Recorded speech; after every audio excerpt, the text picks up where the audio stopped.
calling to hear edited highlights of the Mirror's world-exclusive interview with pop superstar Michael Jackson. All then will be going to the Kosovan Refugees Appeal Fund.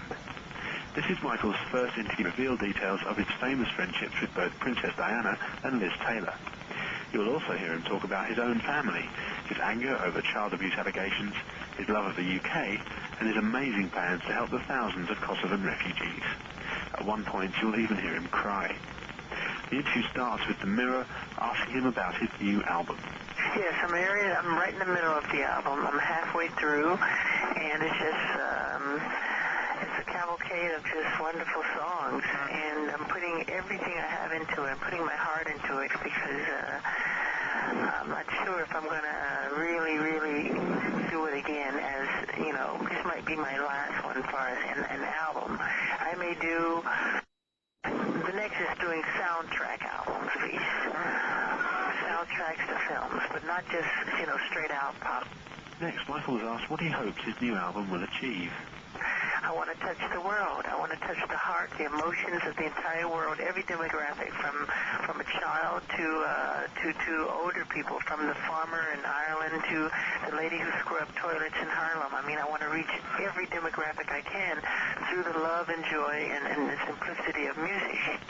We then asked Michael about his amazing surprise appearance at Fulham on Saturday.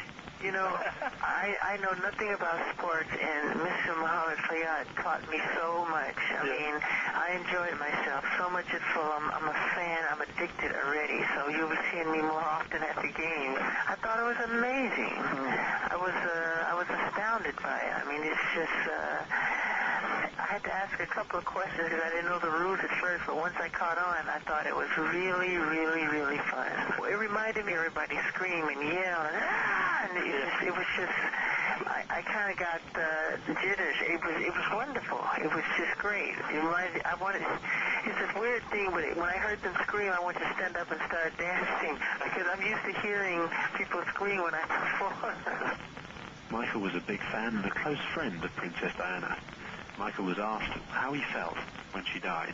I had a concert that day that the news broke, and the doctor woke me from sleep, and he told me the news as soon as I woke up, and I literally collapsed. I fainted.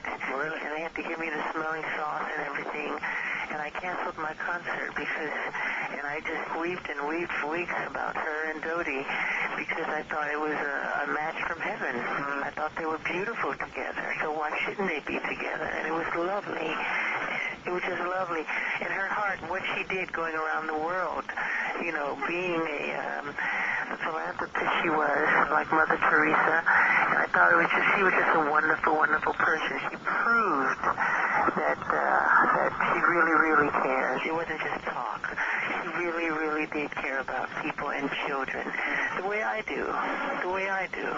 Quite often she called me on the phone and we talk in private because the press was hard on her the way they were hard on me the same way, so she needed a soulmate to talk to. And she felt hunted the way I felt hunted, you know. And she needed someone to talk to, and she called me quite often about it. It's the saddest I felt I never felt that kind of mourning since Kennedy was killed, and it really broke my heart. I cried so much.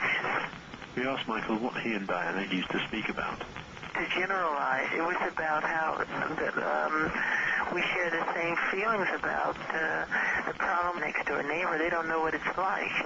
And I've had it since I was a little bitty kid, and she just suddenly was thrust into it. So her emotions were a little different than mine, but I've had it all my life. I said, just rise above it. Rise above it. I've gone on stage in the worst pain. I've gone on stage with toothaches, and I rise above it mentally. I told her just to rise above it and be strong and be determined, and and nobody can hurt you.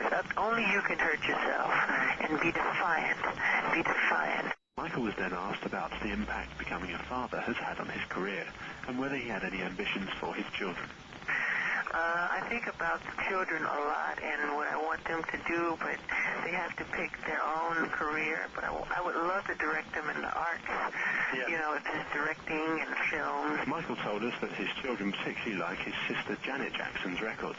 We asked him which songs in particular that they liked, and he spontaneously burst into song. The Knowledge, Rhythm Nation. Yeah. Any of those. It starts with great grooves, you know. We asked Michael what his reaction was to the crisis in Yugoslavia. I have to turn the TV off. I cry every day, but that's not enough to turn your head and pretend as if it doesn't exist. I want to fly down there if I could. I would love to fly and be right there and see and help and do and create. I'm giving proceeds to those refugees for the families. Are you really? Yeah, I wrote a song, What More Can I Give?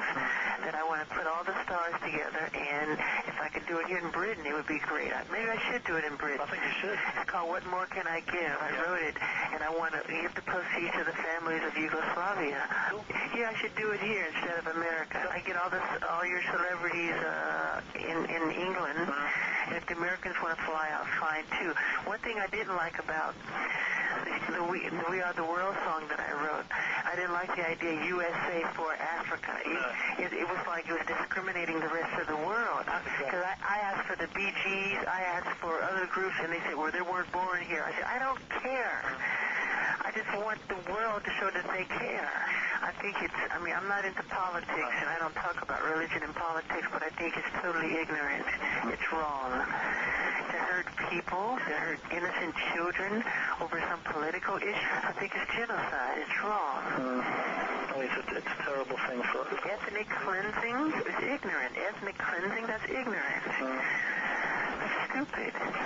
We then asked Michael about his love for the UK and whether he had any plans to move here. I would love to live in London because I love it so much. It's just the press is so hard on me here, and I try to do so good. I go to their hospital, I give presents to the children. As soon as I leave, the next day they go, Wacko Jacko left the hospital, and he ignored all the children. And it hurt my heart because I purposely flew Minnie Mouse and Mickey Mouse all the way from Euro Disney. I brought them with me to surprise the children. I brought Is that a great on the street, though? Yeah, I brought bags of presents and everything, and I spent time with the kids, and they made fun of me.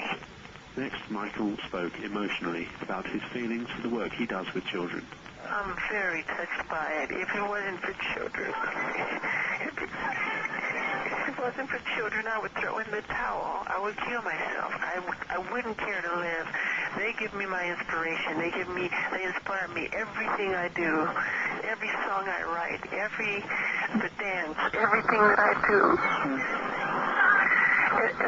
They tried to use it against me.